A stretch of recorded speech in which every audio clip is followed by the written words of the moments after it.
Welcome to a quiet night of ghostly tales. As the world slows down, we'll drift through haunted places and restless spirits, carried softly by stories meant to guide you into sleep. Do you believe ghosts are echoes of the past, or something still watching us now? Let me know your thoughts, and together, let's step into the whispers of the unknown. Tonight we begin with something that never moves, yet always seems to follow you. Eyes that never blink, faces that never age, carved in silence but filled with presence. Stone, marble, bronze, each material molded to remember someone long gone. But what happens when remembrance turns into something more? When the thing made to honor begins to watch back?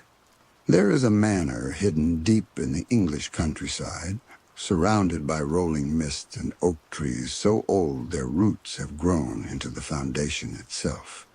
The locals call it Halden House, though few have stepped inside for decades.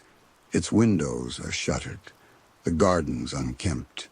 Yet every now and then, a flicker of light can be seen from the upper floors, as if someone or something is still awake within. Inside that mansion stand 11 statues, each one a likeness of the family that once lived there. The Halden line, noble, wealthy, and proud. The sculptor who crafted them was said to have captured more than beauty. He had a reputation for creating faces that seemed alive, eyes that followed you as you passed. The family adored his work, commissioning a statue for each new generation. When the last heir, Lady Eleanor Halden, inherited the estate, she added her own likeness, a statue carved from pale marble, her expression serene and distant. She died a year later under strange circumstances. Her body was never found. Only the statue remained standing in the great hall, a faint smile frozen across its lips. Visitors began to notice things. At night, when candlelight flickered, the eyes of Lady Eleanor's statue seemed to glimmer faintly, catching light where no source existed. Guests complained of feeling watched as they walked past. One maid claimed the statue's head had turned slightly overnight. No one believed her, until a butler found it facing the grand staircase the next morning, its gaze lowered toward the entrance. The servants whispered that Lady Eleanor's soul had not left the manor. They said she was trapped, bound to the stone that bore her likeness. Perhaps it was vanity, or grief, or unfinished longing. But whatever it was, it lingered. The housekeeper tried covering the statue with a sheet. Yet every dawn the cloth would be found folded neatly at its base, as if someone had gently removed it during the night. Over time, fewer staff agreed to stay. Doors opened on their own, footsteps echoed through empty corridors, and the faint sound of marble scraping on tile woke the few who remained. One night, a gardener staying in the guest wing swore he heard slow, deliberate movement downstairs. He crept to the landing and saw, by the dim moonlight, the silhouette of a woman standing in the hall. Her outline was familiar, slender, graceful, unmoving. Then lightning flashed outside, and the hall was empty again. Only Lady Eleanor's statue stood there, facing the staircase once more. When the manor was finally abandoned, and the statues remained, their eyes gathering dust, but never losing their glints. Urban explorers have since entered, filming their late-night investigations. The footage is always the same. Quiet halls, eerie silence, until the moment one statue seems to appear in a slightly different spot than before. Some claim editing tricks. Others swear they saw a shift mid-recording, a blur where marble should not move. Those who visit speak of pressure, a strange heaviness in the air, as if the walls themselves were listening. Cameras glitched near the great hall. Batteries drained faster there. One explorer left a recorder overnight, hoping to capture whispers or movement. When he returned, the file was silent, except for the last few seconds when a faint voice, female and distant, murmured his name. He had never spoken it aloud inside the house. Locals now avoid the area entirely. Children dare each other to touch the rusted gate, but never cross it. At night, the wind that passes through the trees carries an odd sound, soft and almost melodic, like a woman humming from far away. Some say it's just the air passing through cracks in the stone. Others believe Lady Eleanor is still inside, waiting, her spirit tied eternally to the marble figure that bears her face. And if you ever find yourself near Halden House, standing before its overgrown gates, look toward the upper window above the grand hall. Sometimes, just as dusk falls, a shape can be seen standing still, a pale figure behind the glass, watching as if to remember the world that moved on without her. They say time forgets places like Halden House, but the strange thing about forgotten places is that they often remember us. The land itself feels uneasy there, as if the soil refuses to let go of its stories. Even the ivy crawling up the mansion's walls seems to clutch at the stone like a hand that won't release its grip. Those who pass by claim to feel a stillness that doesn't belong to nature, a waiting, patient, and unblinking. When historians tried to research the estate, they found very little about the sculptor who created the Halden statues. His name was recorded simply as Marcellus, an artist of foreign origin who arrived in England under unclear circumstances. Letters between Lady Eleanor and Marcellus suggest a connection deeper than that of artist and patron. Her final correspondence to him spoke of dreams where she saw herself as marble, her heart silent, her eyes unable to close. "You've captured me too well," she wrote. "Sometimes I fear the stone is learning to breathe." After her death, the sculptor vanished. No other work of his has ever been confirmed to exist. But some art dealers whisper of statues that surface in private collections, figures so lifelike they unsettle the room, all signed with a single letter, M. Collectors say these pieces share the same uncanny gaze, eyes that seem to glisten even in the dark. One particularly old letter, found in the Manor's library by an investigator, speaks of a secret beneath the floor of the great hall.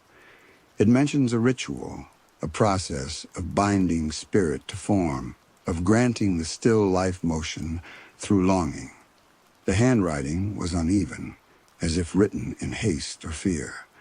The final lines were almost illegible, but one phrase stood out: "She watches me even as I sleep." Over the decades, paranormal researchers have visited Halden House in hopes of documenting its mysteries. A small group once camped inside for 3 nights, setting up cameras in every major room. The first night was uneventful. On the second, faint tapping echoed through the corridors, rhythmic and deliberate, like knuckles brushing against marble. On the third night, one of the cameras facing the statue of Lady Eleanor captured movement.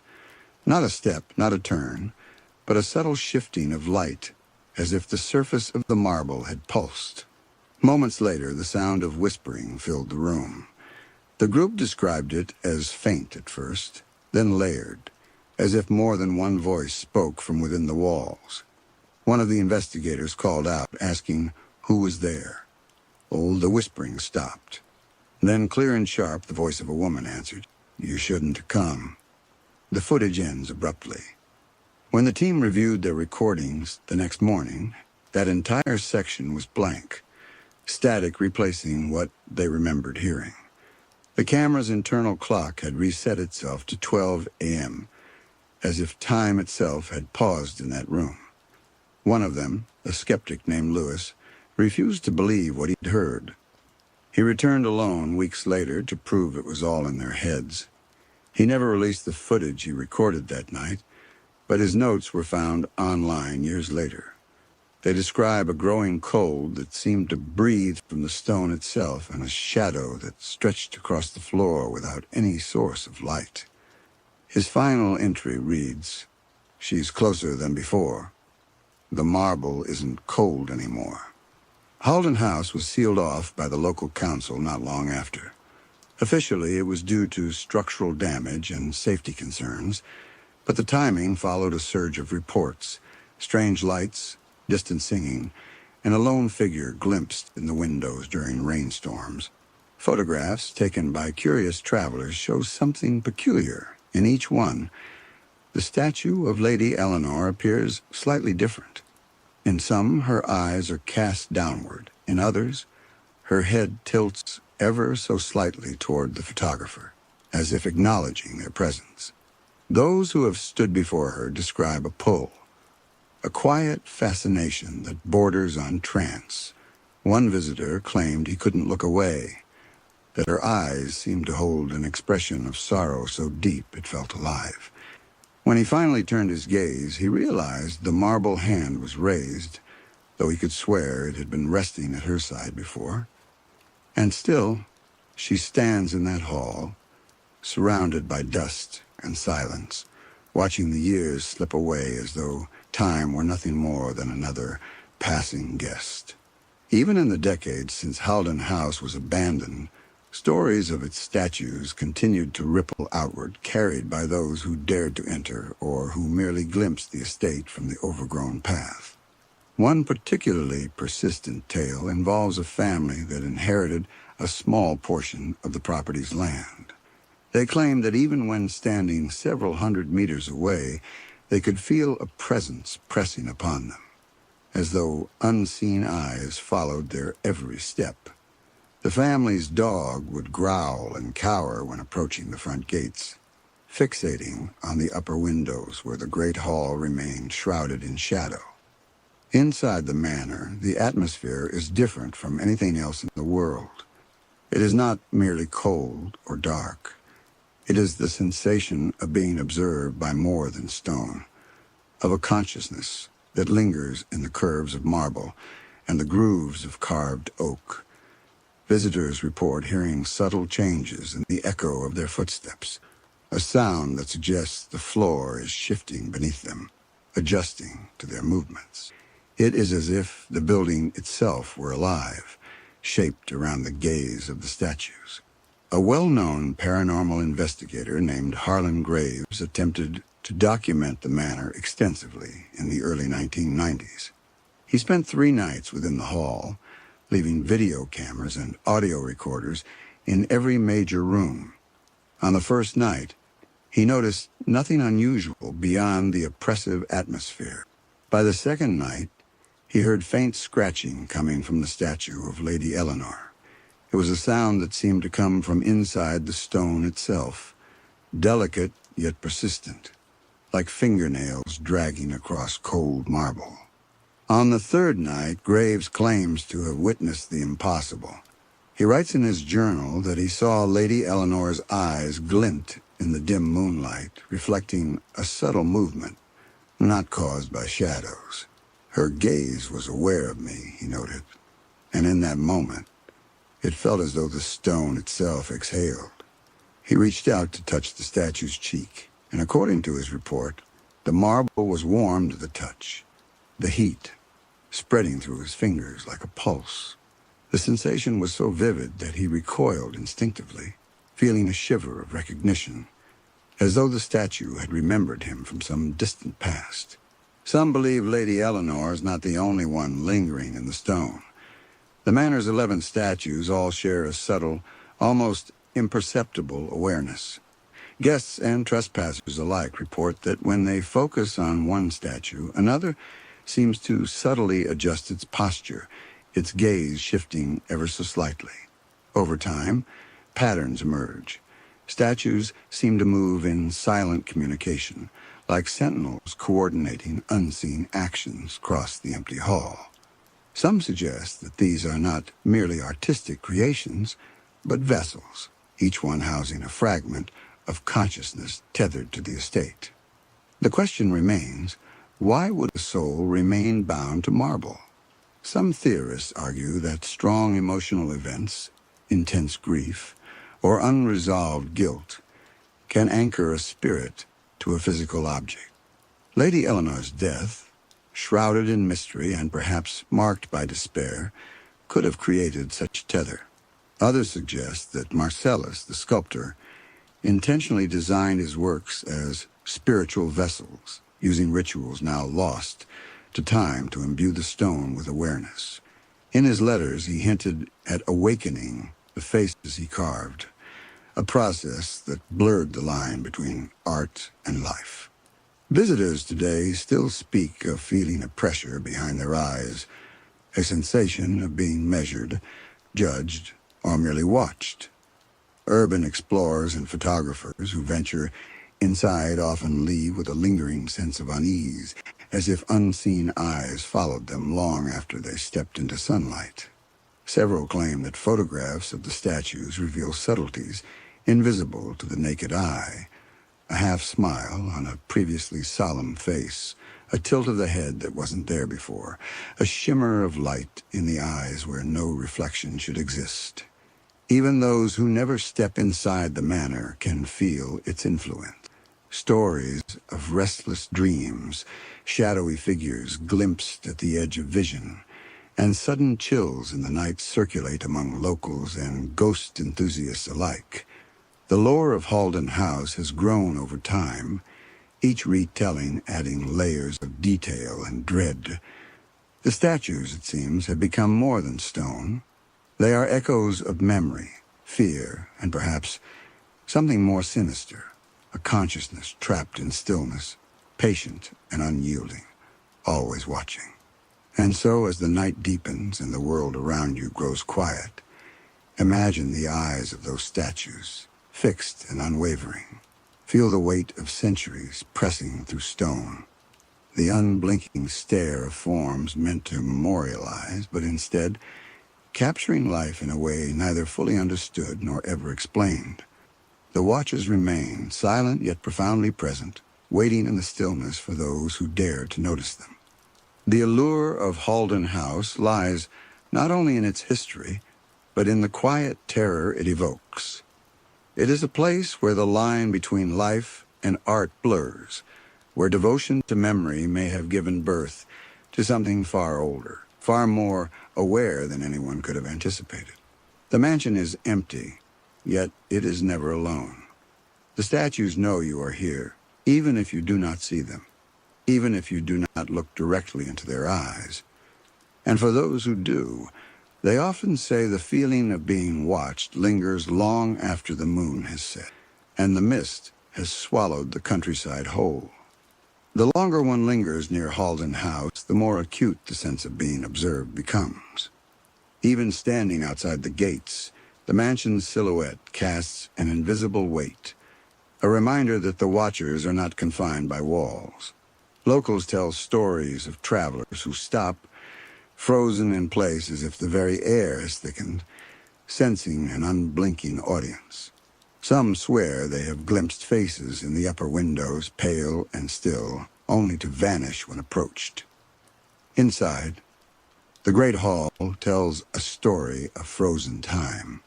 Dust layers on the marble floors, cobwebs hang like delicate curtains, and yet the statues themselves retain an uncanny perfection. Every detail, the curl of hair, the fold of a sleeve, the subtle tilt of a head, feels deliberate, almost conscious.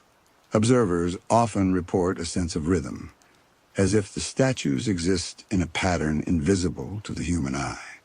Walk the hall slowly, and it seems that some are shifting imperceptibly, aligning their gazes toward the center of the room. One night, a pair of paranormal investigators decided to spend an entire week inside the mansion, camping near the largest statue, Lady Eleanor herself. Each night, the cameras recorded nothing unusual. Each night, the temperature dropped sharply near her feet, frost forming in subtle patterns on the floorboards. On the fourth night, one investigator awoke to find the statue's expression had changed. The faint smile that had always been serene now seemed knowing, almost reproachful. He called out, but the room remained silent. When dawn came, the smile was back to its original stillness, yet he swore the impression remained in his mind. Stories like these are scattered throughout England, though Halden House remains the most infamous. In another manner, a pair of stone lions once guarded the entryway, said to shift slightly to protect the grounds from intruders.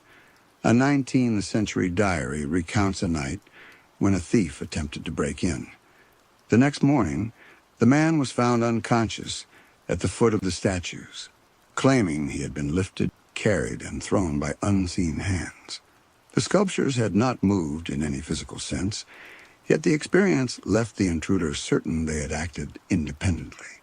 The human mind naturally seeks explanation, often attributing motion to imagination, fatigue, or shadows. Yet multiple accounts suggest something beyond perception alone. The stories insist that the statues possess awareness, not merely representation. Each figure is tied to memory, grief, protection, or malice, and their silent vigilance seems fueled by these lingering energies. Some scholars suggest that the act of carving life into stone might trap more than a likeness.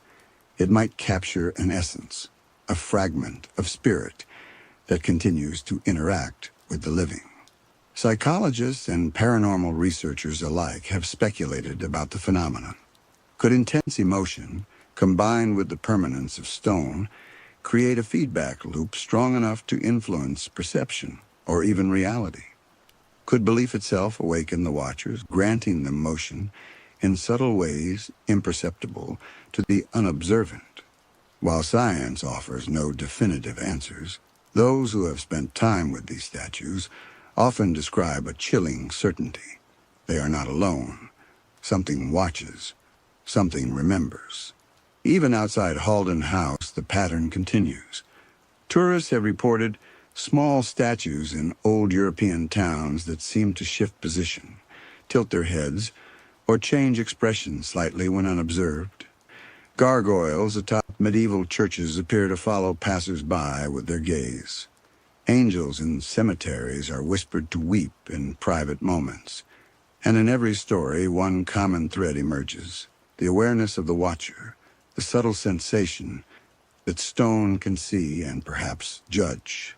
Back in Halden House, the statues remain eternal sentinels. The Great Hall, though silent, is charged with history and unspoken presence. Dusty beams of moonlight fall across marble, illuminating features carved centuries ago, but somehow never lifeless. Visitors leave feeling unease in their chest, a memory of eyes that watched longer than they should have. Photographs reveal small anomalies, shadows that do not match the light, reflections that catch before the observer does, hints of movement frozen in stillness. It is a house of frozen stories, of lives preserved in cold perfection. Yet the perfection is deceptive. The watchers are patient, silent, unyielding, and eternally aware. To encounter them is to feel the weight of centuries, the pull of eyes that follow without moving, and the strange sensation that the statues remember more than we could ever imagine. Lady Eleanor and her companions remain, standing in their silent vigil, guardians of memory and mystery, forever observing the living from a world carved in stone.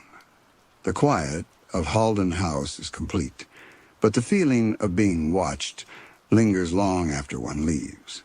Outside, the wind carries whispers across the fields, brushing over the ancient oak trees and rustling ivy like soft fingers tracing the edges of unseen eyes. The watchers are patient. They are eternal, and in the deep of night, when the world falls silent, their gaze is always upon those who dare to remember them. It begins in the quiet streets of a small French village where the centuries-old cathedral dominates the skyline. Its spires reach upward like fingers clawing at the sky, and atop its roof crouch dozens of gargoyles, frozen in stone but eternally vigilant. Villagers say that these grotesque guardians are more than mere decoration. They are watchers, keepers of secrets, and sometimes messengers of things the living cannot fully understand. The Cathedral of Saint Luron was built in the late 13th century, a period of fervent faith and artistry.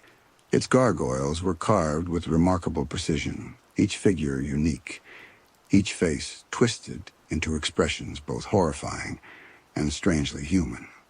Their mouths, open as if screaming or laughing, served the practical purpose of channeling rainwater away from the stone walls, but the local legends tell a different story. These figures were believed to hold the souls of the faithful, guardians imbued with awareness and a lingering sense of purpose. During the Second World War, when the village faced the threat of aerial bombardment, tales began to emerge of miraculous survival. Despite several nearby structures being destroyed, the cathedral remained largely intact, and the gargoyles bore witness to a series of events that locals would recount for generations. Witnesses claimed that the figures had shifted subtly, turning their grotesque faces toward approaching bombs as if deflecting misfortune. Some believed the stone itself had moved to protect the church, a silent defense against the chaos below. One particular gargoyle, known among villagers as Le Vigile, or the Watcher, became the subject of countless stories. Positioned at the corner of the highest spire, it was carved with wide, staring eyes and a body twisted in a crouch that seemed almost alive. Those who ventured near the cathedral at night said that Le Vigile's eyes glimmered faintly under the moonlight, reflecting an intelligence that should not exist in stone. In the years following the war, a priest stationed at Saint Luron recorded unusual events. He would awaken in the middle of the night to find the silence of the cathedral pierced by scratching sounds from the roof. The noises would last hours, precise and deliberate, like claws dragging over stone tiles. When he would investigate, no living creature could be found, yet the marks on the roof remained, intricate patterns impossible to create by accident. A photographer who visited the cathedral in the 1970s captured what would become a famous image. In the photo, the gargoyles along the northern roofline appeared to lean slightly forward, their eyes focused intently on the lens. The photographer swore that, when he looked at the same gargoyles in daylight, they had returned to their original stoic positions. Prints of the photograph would show the subtle shift in posture, raising questions about the nature of the figures and their potential for independent motion. Local folklore deepens the mystery. Villagers tell of people who, during storms, claim to have seen the gargoyles in silhouette against lightning-lit skies, shifting subtly to follow those who walk beneath them. Some describe a faint whispering carried on the wind, words that sound like ancient prayers or warnings, echoing in a language no one alive remembers speaking. Children are often forbidden from playing near the cathedral at night, and even adults hesitate to cross the square when a storm approaches, fearing the silent gaze of the stone guardians. Researchers have attempted to understand the phenomenon scientifically, attributing movement to optical illusions, shadow play, or even fatigue and expectation. Yet every attempt to explain the stories falls short of the consistency found in eyewitness accounts.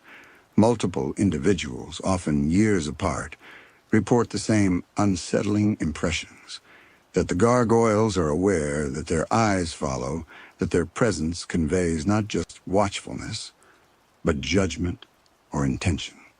One story tells of a man who tried to vandalize the cathedral, chipping away at the stone of a gargoyle. He returned the following morning to find his tools shattered on the cobblestone, and in the photograph he took before leaving, the gargoyle's expression had changed. His twisted mouth seemed to curl into a warning, and its eyes, previously blank, appeared to gleam with understanding. The man fled the village shortly after, never speaking of the incident, but locals say he never stopped looking over his shoulder, as if the stone had followed him. Scholars of architecture and legend note that the gargoyle's design often incorporates elements believed to ward off evil. Some suggest that, over centuries, intense focus from worshippers, combined with the sacred nature of the building, may have imbued the statues with residual energy. Others propose that the human mind instinctively perceives intention in faces, even carved ones. creating a living presence where none exists. Yet even skeptics hesitate when confronted with the accounts of those who experience something that cannot easily be explained. The Cathedral of Saint Luron continues to attract visitors, some drawn by faith, others by curiosity, and a few by the hope of witnessing the inexplicable. Photographers and paranormal enthusiasts alike report eerie sensations near the roofline, particularly around Le Vigile. Some have captured faint anomalies in images, shadows that stretch differently from the gargoyle's form, reflections that seem to watch the observer, patterns of wear on the stone that suggests movement over time. The most persistent phenomenon occurs during storms. Lightning flashes illuminate the spires in jagged bursts, and those present describe an almost tangible presence, as if the gargoyles themselves are alive for a fleeting moment. The sound of rain falling into their open mouths is said to echo unnaturally, carrying an undertone that resembles whispered voices, some pleading, some warning. Those who linger too long often leave shaken, haunted, not by what they saw, but by what they felt, the awareness of the watchers, patient and eternal. As the years passed, the stories surrounding the gargoyles of Saint Laurent only grew richer, fueled by the experiences of those who dared to linger in their shadow. One account tells of a traveling scholar who arrived in the village to study the architecture of the cathedral.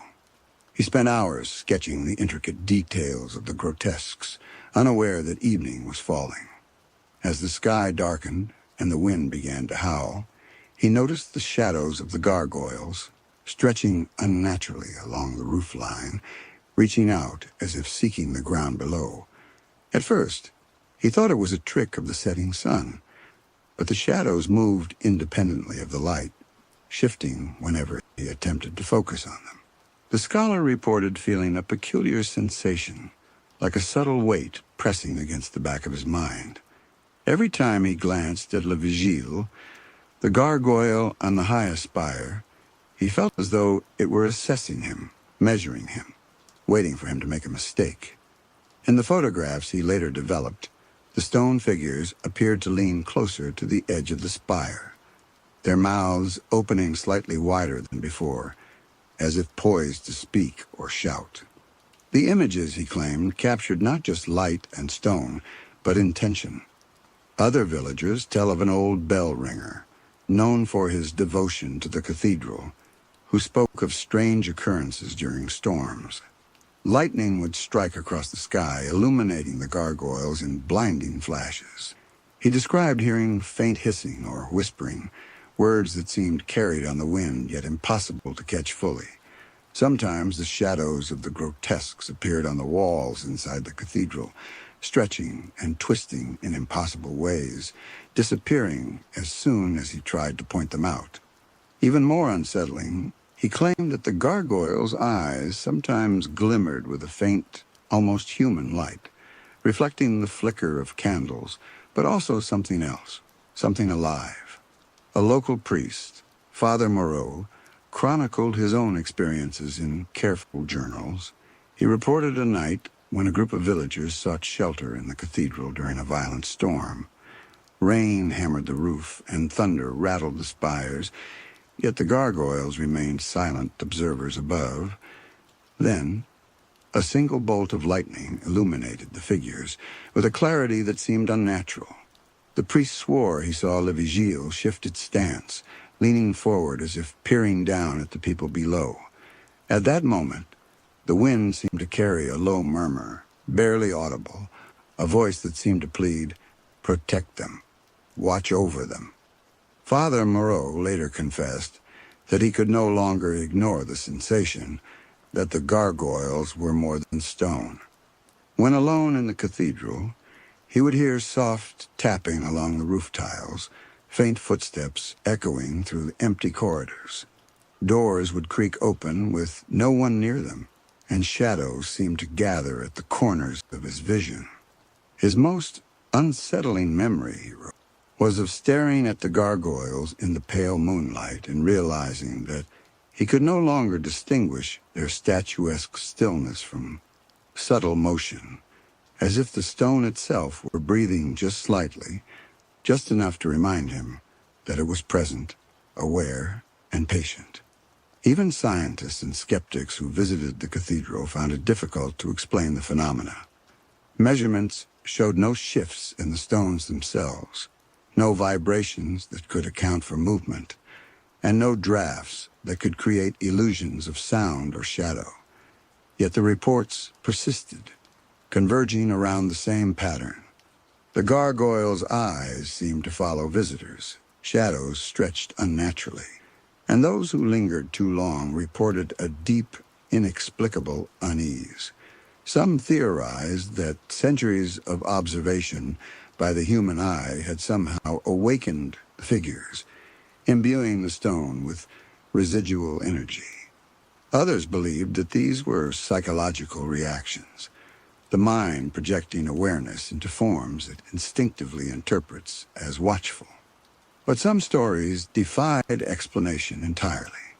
One night, a photographer set up long-exposure cameras along the northern roofline, hoping to capture lightning strikes and the storm's fury.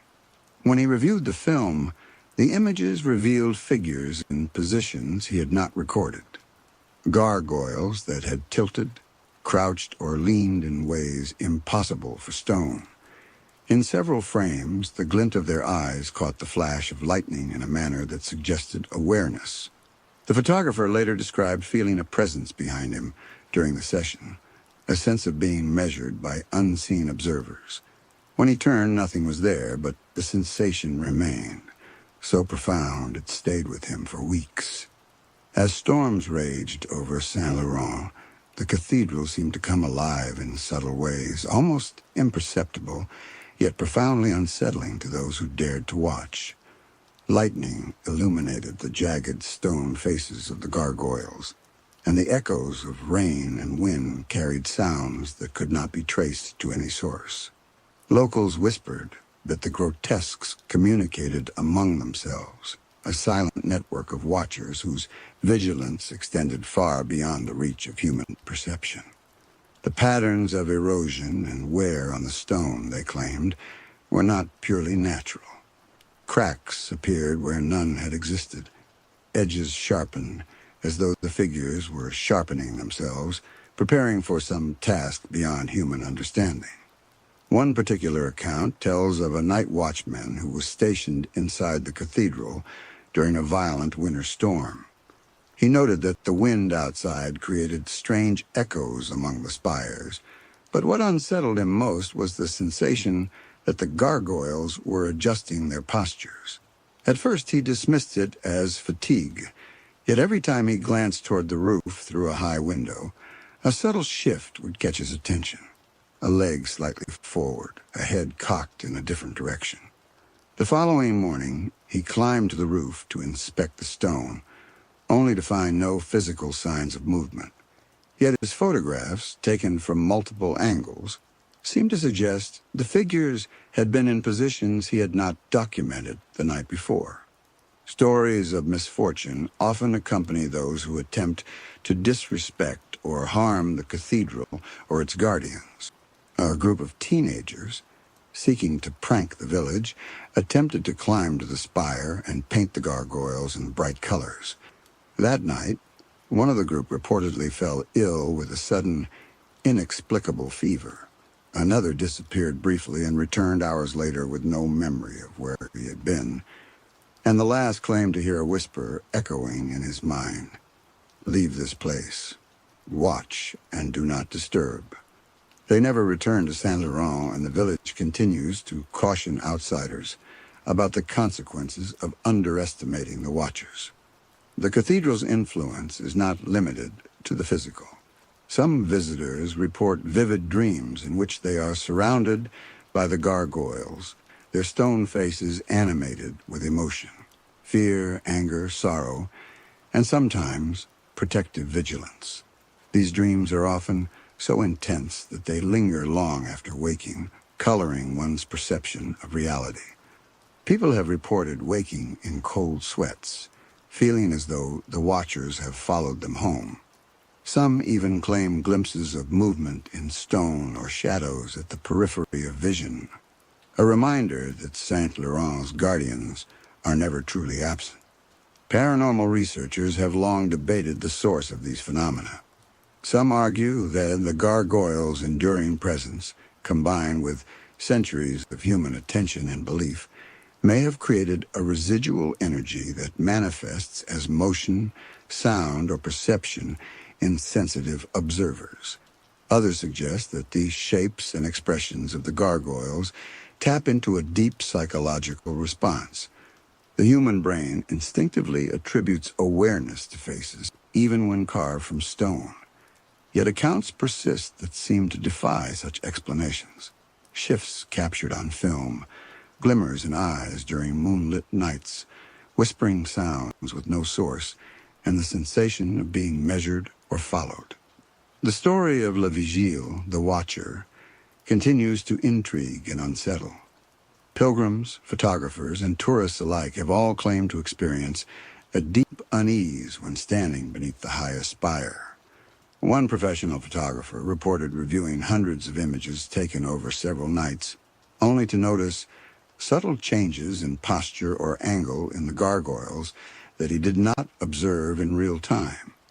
In some images, the shadows formed patterns that suggested intentional alignment, as though the stone figures were aware of their own composition and interaction with light. The village itself seems to respect the power of the cathedral's guardians. Children are taught not to mock or approach the figures after dark. Locals leave small offerings at the base of the steps, candles or tokens of respect, and speak in hushed tones of the need to honor the watchers.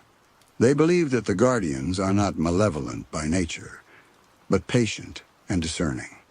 Those who treat them with disrespect may encounter misfortune, while those who observe quietly may feel the protection of eyes that see beyond the ordinary world. Even today, the gargoyles of Saint Laurent maintain their vigil. Their stony faces gaze down upon the village, unyielding and eternal. Yet there is a sense that their watch is not passive. Storms reveal their presence in fleeting flashes. The wind carries hints of whispered warnings, and shadows shift where the eye cannot follow. Visitors leave with a lingering impression that the cathedral is alive in a way that defies explanation, that the watchers are patient, eternal, and capable of perception beyond human understanding. The mystery of Saint Laurent persists because it is not simply a story of stone and architecture. It is a tale of presence, awareness, and the subtle boundary between life and what we perceive as inanimate. The gargoyles remind us that perhaps some things we consider still and lifeless are in truth waiting, observing, and silently interacting with the world. To encounter them is to feel the weight of vigilance, the quiet insistence of eyes that have watched for centuries, and the profound realization that some guardians, though carved from stone, may see far more than we ever could. As the nights in Saint Laurent grow long and storms roll across the village, the cathedral becomes a stage for the subtle, unnerving presence of its stone guardians. Lightning streaks across the sky, illuminating the grotesque forms perched high above. To the untrained eye, they are mere statues, frozen in time. Yet those who have spent even a brief moment observing them swear that these figures possess an awareness beyond stone, an intent that hums quietly in the air. One evening, a historian named Marguerite Deschamps arrived in the village with a mission: to study the cathedral's architecture and document the gargoyles' artistry. She spent hours sketching each figure, noting the precise details, the coiled horns, the jagged wings, the twisted expressions that seemed to convey both menace and melancholy. As night fell, Marguerite took a seat near the main entrance to continue her work by candlelight. The cathedral was silent, except for the distant rumble of thunder. That is when she noticed a subtle shift in the alignment of the figures on the roofline. One gargoyle, previously crouched in the shadows, seemed to have leaned forward slightly, its eyes glimmering with a reflection that did not belong to the candlelight or moon. Intrigued yet unsettled, she returned night after night. Each time, the same phenomenon appeared. The gargoyles shifted imperceptibly, tilting their heads or leaning forward as though tracking her movements. Photographs confirmed her observations, showing positions and angles that could not have been captured without movement. Marguerite began to feel the presence of the watchers as a tangible weight. She wrote in her journal that it was not fear she felt, but a profound awareness, a sensation that the statues were conscious of her, considering her, and perhaps judging her intentions. Locals offered warnings. An elderly villager explained that generations before, an apprentice stone carver had attempted to chisel away at the gargoyle's features during a renovation. He vanished the following night. Some say he fled the village in terror, but others whisper that he disappeared entirely, leaving behind only the tools he had been using, arranged neatly at the base of the spire. Villagers insist that disrespecting the watchers invites misfortune, and they caution outsiders to observe quietly and reverently. Beyond the bounds of legend, there are unexplained occurrences that continue to puzzle even modern researchers. Long exposure photographs reveal anomalies, faint shadows where none should exist, flashes of light in the eye sockets, and lines of shadow that appear to move independently of the environment. Visitors report a sensation of being followed, measured, and studied. Some describe whispers, unintelligible, but unmistakably directed, carried on the wind. The combination of sound, shadow, and subtle movement creates a perception of life, as if the gargoyles are more than the sum of their stone. A retired priest, Father Luron, who once served at the cathedral, recounted a particularly vivid experience during a fierce winter storm. He had stayed late to light candles for the village, alone in the dimly lit nave. As the wind howled, he felt the air thicken around him, carrying the impression of presence. Through a narrow window, he glimpsed the highest spire. Lightning illuminated Le Vigile, the famed watcher, and for a fleeting moment, its stone features seemed to animate, the wings spreading slightly, the head tilting as if examining him. The priest described a chill that moved through his body, not from the cold, but from the sense that the watcher was aware of him, assessing him. Even in daylight, the sensation persists. Tourists and villagers alike have described feeling uneasy when standing beneath the gargoyles. The observers seem to cast invisible lines of sight, a network of awareness that covers the cathedral and its grounds. Children dare not run across the plaza alone, and those who linger too long often find themselves overcome with inexplicable anxiety, as if the eyes above are weighing their every thought and action. Researchers have attempted to rationalize these experiences. Some suggest that centuries of human attention and devotion have imbued the gargoyles with residual energy, an echo of awareness created through intense focus. Others argue that the mind instinctively projects consciousness onto forms with faces, even when carved from stone. Yet no scientific explanation accounts for the consistency of the sightings, the subtle movements captured in photographs, or the weight of presence described by those who spend extended time at Saint Luron. The gargoyles remain vigilant, silent sentinels perched above a village that has grown accustomed to their watch. Storms, shadow, and moonlight reveal the limits of human perception, hinting at awareness where none should exist. Each figure, from the smallest grotesque to the formidable Le Vigile, conveys a sense of patience and intelligence, a reminder that stone may not be lifeless. In every tilt of a head, in every shadow that stretches unnaturally across the roof, there is a suggestion of intent. The legend of Saint Luron endures because it occupies a liminal space between reality and imagination, between belief and experience. The gargoyles are not merely architectural flourishes. They are enduring witnesses to centuries of life, death, and devotion. They remind all who pass beneath them that some watchers are eternal, patient beyond comprehension, and capable of a vigilance that outlasts human lifetime. As night falls over Saint Laurent and the wind stirs the cathedral spires, imagine the eyes of the watchers scanning the village below. They are patient, unyielding, and ever-present. Every shadow, every whisper, every movement in stone is part of their silent vigilance. To see them is to feel their presence, to sense that in the quiet and the storm, something watches, always aware, waiting for the moment, to remind the living that they are not alone. It begins in a quiet courtyard in a small town on the outskirts of Prague. The centerpiece is an old marble statue of a woman, her face delicate and sorrowful, her hands clasped as if in prayer. Locals call her the Weeping Lady, and for centuries, her presence has been a source of fascination and unease. The statue stands in the courtyard of an abandoned chapel, a place long forgotten by the outside world, yet preserved in whispered stories and lingering memory. The legend begins in the early 18th century. The woman depicted was said to be a noblewoman named Clara Vyskov, renowned for her compassion and kindness. She devoted her life to the poor and the sick, offering what little she had to help those in need. Her sudden death at a young age shocked the town.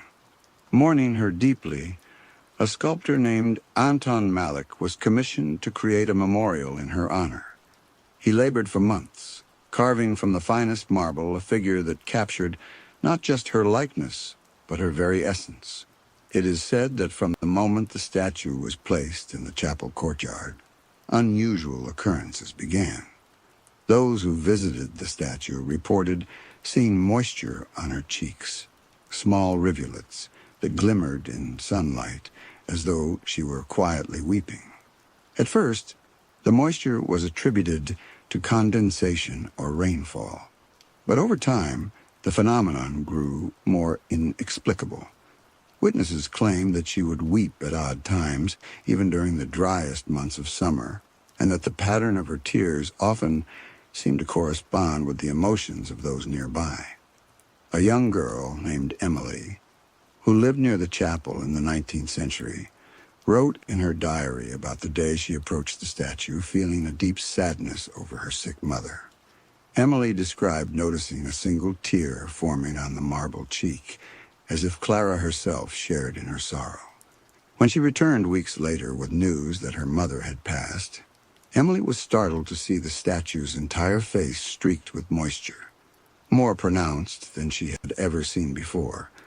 Villagers began to speak in hushed tones of the statue's empathy, its ability to sense grief and reflect it outward.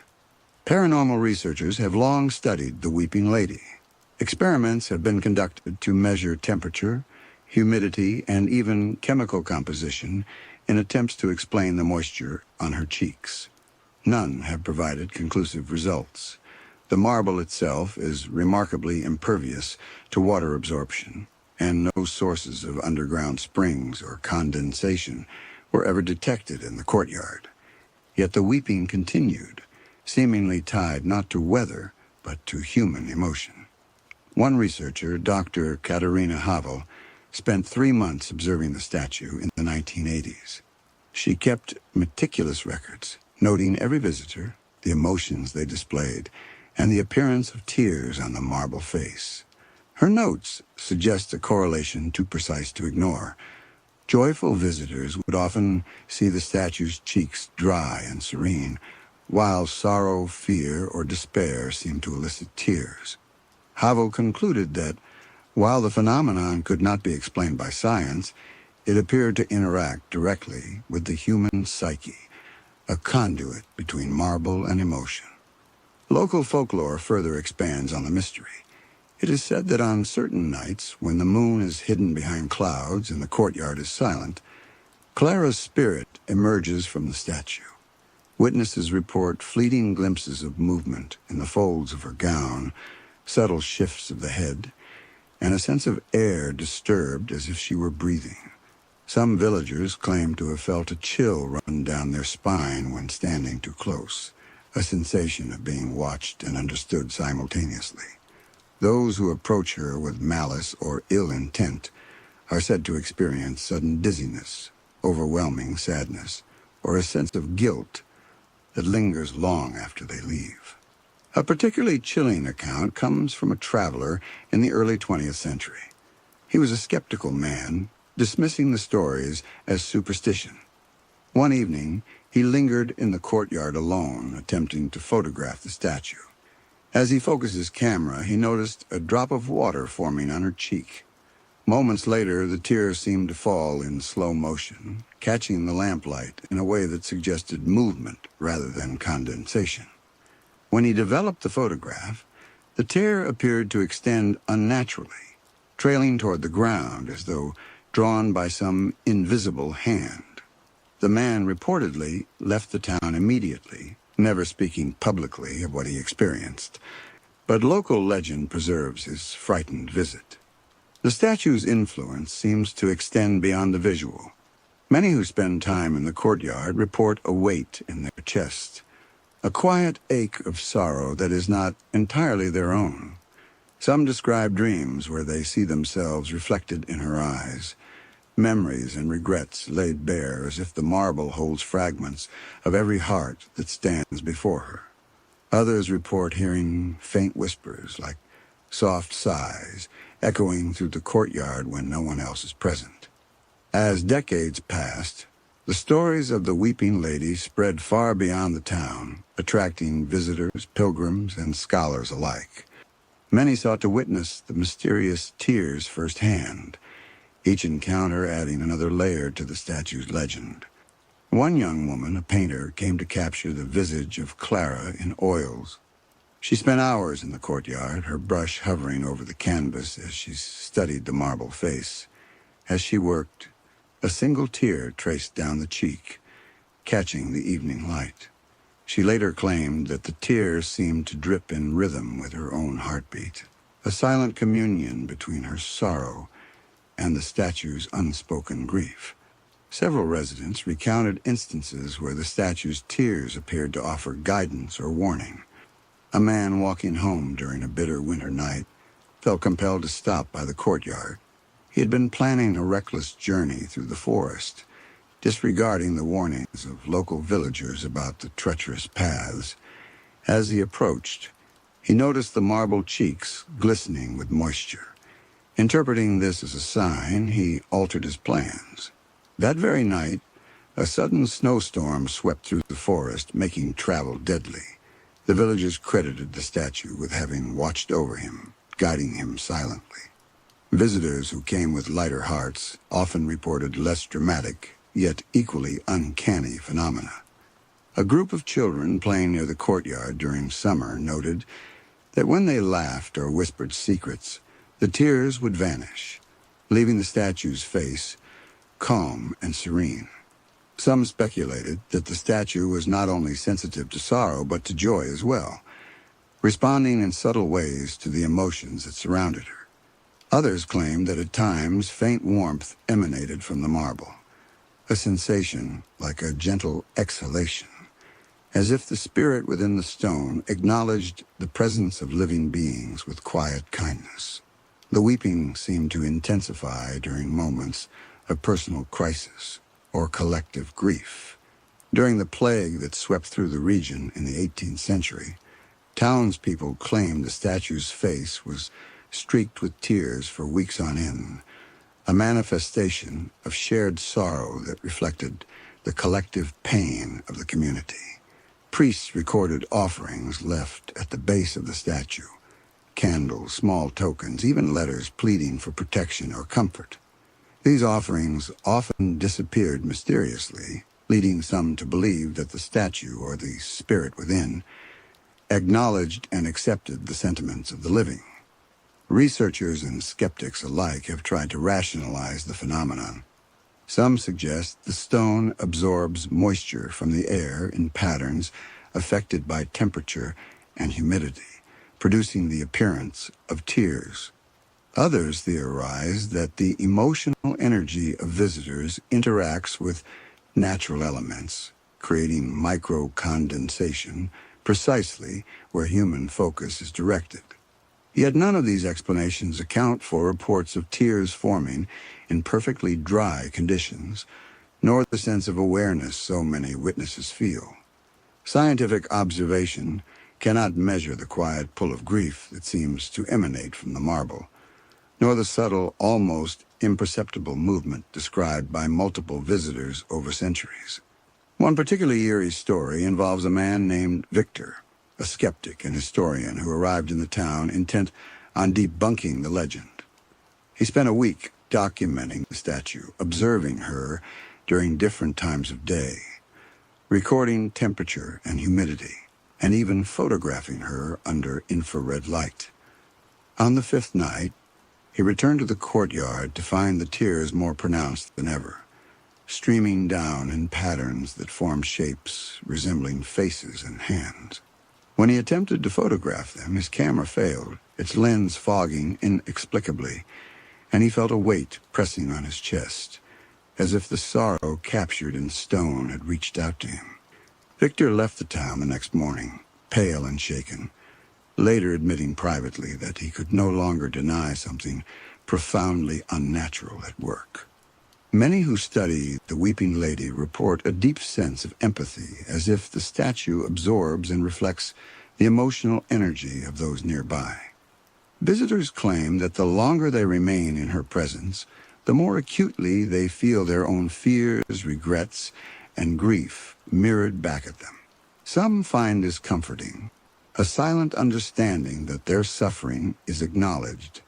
Others find it oppressive, a reminder that sorrow is never truly solitary, and that the watchers in stone, though silent, can sense every tremor of the human heart. As the centuries rolled on, the courtyard and its mournful statue became a place of pilgrimage, drawing not only the devout, but also those seeking answers to questions their hearts could not articulate. Travelers arrived from distant lands, some hoping to witness a miracle, others drawn by curiosity or the pull of the unexplained. Each visitor contributed to the aura surrounding the Weeping Lady, for it seemed that her sorrow was not static. It shifted and responded, growing heavier with each soul who approached with grief, lightened with each visitor whose heart carried hope. A well-documented account from the late 19th century describes a widow named Annika, who arrived in the town after losing her husband to illness. Overcome with grief, she spent days near the statue, speaking quietly, telling Clara Viskov her sorrow and fears. Witnesses claimed that the marble face became streaked with moisture in patterns that mirrored her tears, flowing in gentle, symmetrical rivulets that reflected not only the widow's grief, but her quiet dignity. Locals later remarked that Annika seemed transformed after her visit, speaking of a sense of calm and understanding that had passed into her heart, as if the statue's silent empathy had absorbed some of her burden and left her lighter than before. The connection between human emotion and the marble form of the Weeping Lady is often described as almost tangible. Visitors speak of a weight that settles upon them when sorrow approaches, and of a corresponding relief or release when the statue's face appears serene. Some suggest that this is a form of communication, a bridge between the living and the essence captured in stone centuries ago. In this way, the statue functions not merely as a memorial, but as a living conduit, absorbing grief, reflecting emotion, and perhaps even offering guidance or comfort. The phenomenon extends beyond tears. In the dead of night, under the light of the moon or flickering lanterns, some have reported seeing subtle movements, the gentle tilt of a head, the soft rustle of drapery carved in marble, and even faint, fleeting impressions of eyes glimmering with life. These occurrences are often accompanied by a sensation of being watched, a quiet awareness that seems to stretch beyond the stone and into the hearts of those nearby. Villagers insist that the statue is patient and discerning, and that those who approach with respect find solace, while those who come with scorn or disbelief may encounter disquiet that is difficult to shake. A particularly striking account comes from a painter in the early 20th century. She attempted to capture the statue on canvas, spending hours observing her every feature. As she painted, she described feeling a presence, as if unseen eyes followed her movements, noting the strokes of her brush. When she glanced up, she swore that the marble figure seemed to regard her, the glimmer of moisture on the cheeks reflecting candlelight, in a manner that resembled tears of recognition. Later, when reviewing her sketches, she noticed that some of the features she had drawn did not match the statue exactly. They appeared slightly altered, as if the figure had shifted subtly while she was not looking, reinforcing the legend that Clara's spirit had some measure of awareness and agency. Legends also tell of nights when the tears appear without any visitors nearby, a silent weeping that resonates with no immediate cause. Some say these nights coincide with distant tragedies, loss, war, or personal despair in the town or region, hinting that the statue is sensitive to sorrow beyond its immediate surroundings. One account from the early 1800s speaks of a traveler passing through the town during a famine. He noted that the courtyard was empty, yet the statue's face was streaked with tears as though mourning countless lives touched by hunger and disease. The pattern of the moisture seemed almost deliberate, tracing lines across the marble as if drawing unseen maps of grief. In more modern times, technology has captured phenomena that defy conventional explanation. Photographers and videographers report anomalies in images, reflections in the marble eyes that do not correspond to surrounding light sources, subtle distortions in the shape of the face during long exposures, and faint glimmers that appear to move in ways inconsistent with static stone. Visitors report cold drafts in the courtyard, despite enclosed walls and still air, and some claim they have heard whispers, faint sighs that carry unmistakable emotion. Every account reinforces the sense that the Weeping Lady is not merely an inanimate tribute, but an active presence, aware and perceptive. The statue's reputation has fostered a quiet reverence among townsfolk. Locals leave small offerings, candles, flowers, handwritten notes, as gestures of respect or gratitude, and they speak of the courtyard as a sacred space. The Weeping Lady, they say, listens.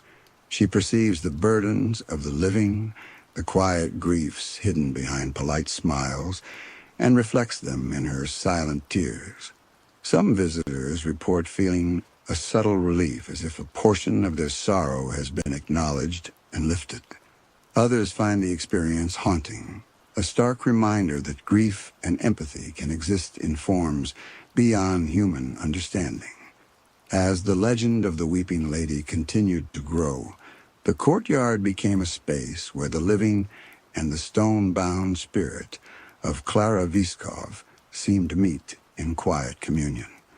Visitors reported experiences that went beyond mere observation, as if the statue itself was actively engaging with them.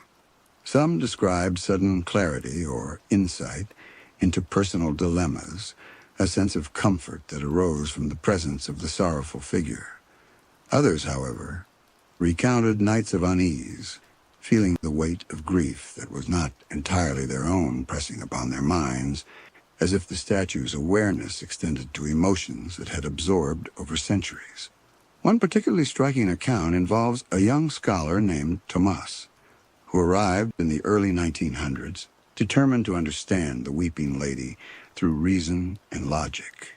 He spent weeks measuring moisture, studying weather patterns, and attempting to recreate conditions that might explain the tears.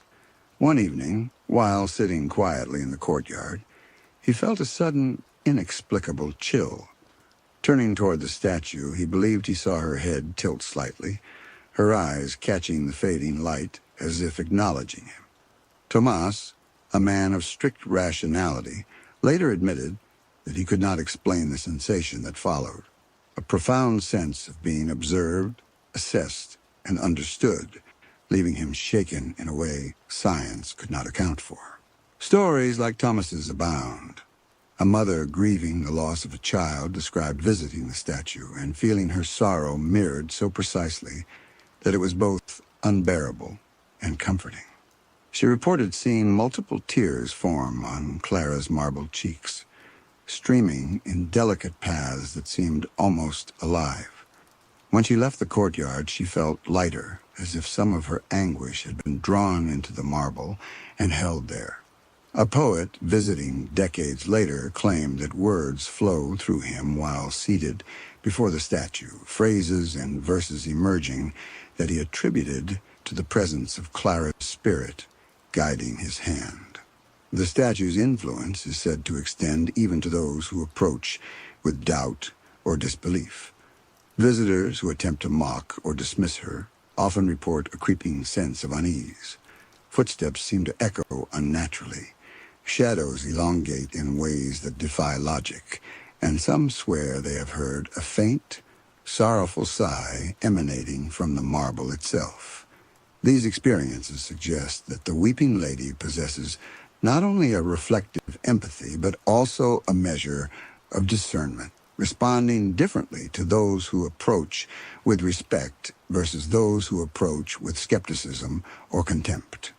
During particularly dark periods of local history, the statue is said to weep in ways that mirror the collective grief of the community. When plague or famine struck, or during the upheavals of war, villagers reported the statue streaked with tears for days at a time, as if absorbing the sorrow of the living and holding it in silent vigil. Even when no one was present, the marble would glisten with moisture, a haunting testament to the depth of empathy attributed to the figure. The courtyard, once a quiet and contemplative space, became a locus of reflection, fear, and wonder, a place where human sorrow and stone-bound presence intersected in ways that defy explanation. In modern times, scientists and paranormal researchers have attempted to study the statue under controlled conditions. Cameras, humidity sensors, and chemical analyses have been employed to determine the cause of the tears. While minor moisture is sometimes detected, the phenomena often occur without environmental triggers. Attempts to simulate emotional energy in laboratory conditions fail to replicate the subtle movements, the alignment of moisture, or the sensations reported by visitors. Every experiment confirms only one thing. There is something unique about the Weeping Lady, something that defies conventional understanding and insists upon a quiet, almost sentient presence. Witnesses have also reported auditory phenomena. At night, the courtyard may be filled with faint, nearly imperceptible sounds, soft sighs, whispered words, or the gentle rustle of marble drapery. While no living being is present, these sounds carry emotion, an echo of centuries of sorrow, compassion, and empathy.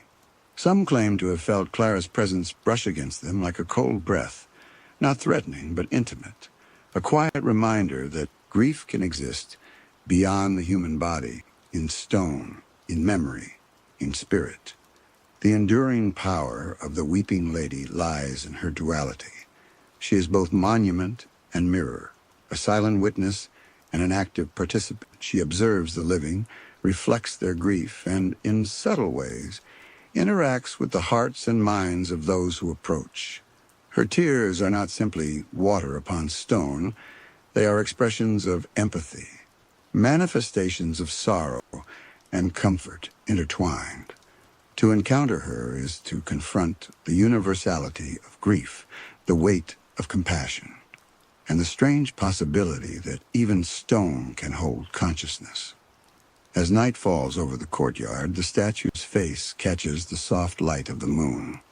Her eyes, carved from marble, glisten faintly, and her cheeks shimmer with moisture that seems alive, moving in gentle rivulets.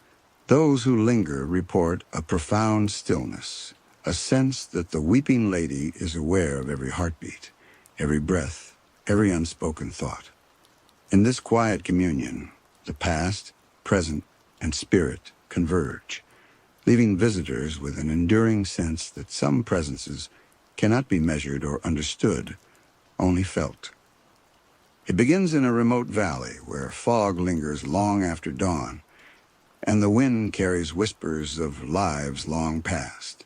In the center of what remains of an abandoned village stands a weathered wooden effigy, carved with painstaking detail, depicting a man with solemn eyes and outstretched hands. The villagers called him the Sentinel, and although the buildings around him have crumbled to stone and soil, the effigy has endured, silent yet imposing, as if guarding the memory of those who once lived there. The story of this effigy is intertwined with the village itself, a settlement said to have vanished mysteriously over 2 centuries ago. Accounts passed down through neighboring towns speak of a prosperous community suddenly abandoned, with homes left intact, tools scattered in fields, and hearths still warm as if the villagers had only stepped away momentarily. No records exist explaining their disappearance, and attempts to reconstruct their final days rely solely on fragmented oral histories and a handful of weathered documents. In the center of this mystery, the Sentinel effigy stands untouched by time, its presence both mournful and vigilant. Legend holds that the effigy was carved by a master craftsman named Yarrick, whose family had lived in the village for generations. He created it in honor of the community's founder, a man renowned for his wisdom and fairness. But soon after the effigy's completion, villagers began to report strange occurrences. Shadows seemed to gather near the figure at twilight, and a faint glow was sometimes seen in its eyes during stormy nights. Those who approached with ill intent reported sudden dizziness, whispered warnings in the wind, and the feeling of being measured by an unseen gaze. The villagers, deeply superstitious, came to believe that the effigy had become more than wood, that it was a guardian, silently protecting the village even as its people vanished. Accounts from early travelers describe encountering the effigy alone in the mist, with an eerie sensation of being watched. One such traveler, a merchant passing through the valley, wrote in his journal about arriving at the village on a fog-heavy morning. The houses were empty, doors ajar, and tools lay scattered as if the villagers had left in haste. Yet the effigy stood at the center of the village square, perfectly intact. As he approached, he noted the detail of the carvings, every wrinkle, every line in the hands, every expression etched into the face conveyed life so vividly that he could not believe it was mere wood. Then a sudden gust of wind seemed to push against him, strong enough to stagger his steps, and he heard a low murmur, almost like a sigh carried from the direction of the effigy. Though he looked around, no one was there, only the sentinel, watching silently. Over the years, neighboring villagers have shared countless stories of what the effigy does when no one is looking. Farmers report that at dawn, the sentinel appears to have shifted slightly, the angle of the head turned as though surveying the fields. Children who wandered too close to the village ruins in the evenings have claimed that its hands reached subtly forward, almost beckoning or warning them away. Some witnesses insist they have heard voices in the fog, murmuring phrases that seem protective, guiding them back to safety. The accounts converge on a single understanding. The effigy is a sentinel not only of memory, but of unseen vigilance, active and aware despite its inanimate form. Modern researchers who visited the site describe a profound sense of unease and awe. Attempts to photograph the effigy under various lighting conditions often reveal subtle anomalies. Shadows sometimes extend unnaturally beyond the contours of the figure, and faint, unidentifiable shapes appear near the hands or at the base of the pedestal. Video recordings occasionally capture movements that cannot be explained.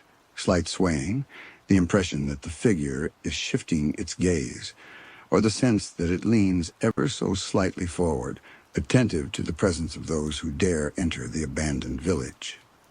Those who linger in the fog near the effigy often report a sensation of temporal dislocation, a feeling that the village exists simultaneously in past and present. Some have claimed to hear the distant laughter of children, the clang of tools being dropped, and the murmur of voices long silenced. These sounds are fleeting, impossible to trace, yet deeply unsettling, leaving a lingering impression that the village's memory is preserved and guarded by the sentinel, and that the effigy itself may be the conduit through which the past asserts its presence. As the fog thickens over the valley, the presence of the sentinel becomes more pronounced, and those who venture close often describe an almost tactile awareness, as if the wooden effigy senses their intentions. Travelers speak of a weight in the air, a kind of oppressive stillness that presses upon the chest, demanding respect and attention. Some have felt a tug at the mind, subtle nudges that guide them to look away from paths that could lead to danger. One man, exploring the ruins during a storm, claimed he was about to step into a sinkhole concealed beneath the fog. At the last moment, he felt a firm, almost physical nudge, causing him to stumble back to safety. He swore it was the sentinel, the guardian of a village long erased from maps and memory. Local legends suggest that the sentinel's vigilance extends beyond the material plane. Elderly villagers speak of nights when travelers disappear in the valley, only to return days later with no memory of their absence, their minds foggy and their recollections fragmented. Those who have seen the effigy report that it watches silently during these events, and that sometimes its expression seems heavier, sorrowful, or even reproachful.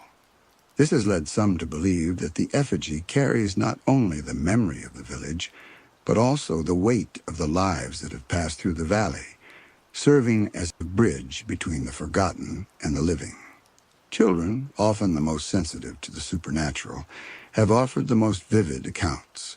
One young girl, Anna, who wandered too close one evening, later described seeing the sentinel's eyes glow faintly, the hand stretching slightly toward her, as if to offer guidance or warning. She spoke of hearing whispers carried on the fog, soft phrases that seemed protective, steering her safely back to the path. Though the villagers had warned her against lingering near the ruins, Anna's account was taken seriously, as her family had a long history of acute sensitivity to what they called the unseen currents of the valley. Historical documents hint at the origin of the sentinel's mysterious powers. The craftsman, Yarick, was said to have performed a ritual before completing the effigy, invoking a blessing to ensure that the memory of the village and its founder would endure through time. He reportedly carved not just the likeness, but embedded fragments of sacred herbs, oils, and perhaps even whispered incantations into the wood. While these practices might seem superstitious today, they could have contributed to the lingering aura of awareness attributed to the effigy. It is a reminder that the village's past, combined with human intention and belief, may have shaped the sentinel into something beyond ordinary wood. Visitors in the modern era, equipped with cameras and recording equipment, often find their technology behaving unpredictably near the effigy. Batteries drain faster than normal, images distort, and recordings occasionally capture faint figures or shadows that seem to move independently of wind or light. One team of researchers attempting to monitor the effigy overnight reported unexplained temperature fluctuations, a sudden gust of wind inside the ruins, and the sensation of being watched, despite having the place entirely to themselves. Even skeptics admit that the atmosphere is unsettling, that the valley carries a resonance that is difficult to articulate and even harder to dismiss. Some accounts describe nights when the effigy seems to come alive in fleeting moments. Shadows lengthen unnaturally, the posture shifts subtly, and for an instant, the figure appears to survey the valley with intent. Witnesses have reported hearing the faint creak of wood as though the sentinel is breathing, or the soft thud of footfalls that vanish the moment one looks around. These moments are fleeting, almost imperceptible, yet they leave a lasting impression, as if the effigy is reminding those present that the village may have been forgotten by the world, but it is not forgotten by the sentinel. There are those who attempt to take souvenirs from the ruins, small pieces of wood or stone, but even the smallest acts of disrespect are said to carry consequence. Locals recount stories of individuals who remove fragments from the village only to experience sudden illness, misfortune, or nightmares in which the sentinel appears, imposing and sorrowful, demanding the return of what was taken. These stories reinforce the idea that the effigy is not passive. It actively guards the memory and the spirits of the village, ensuring that what remains is treated with reverence. As time passed, the sentinel's reputation extended far beyond the valley. Scholars, ghost hunters, and wanderers drawn by tales of the forgotten village made the journey, each seeking to understand the effigy's enigmatic presence. Some arrived with skepticism, armed with scientific instruments and rational explanations, only to leave with stories tinged with unease, convinced that the sentinel was more than wood and weathered craftsmanship.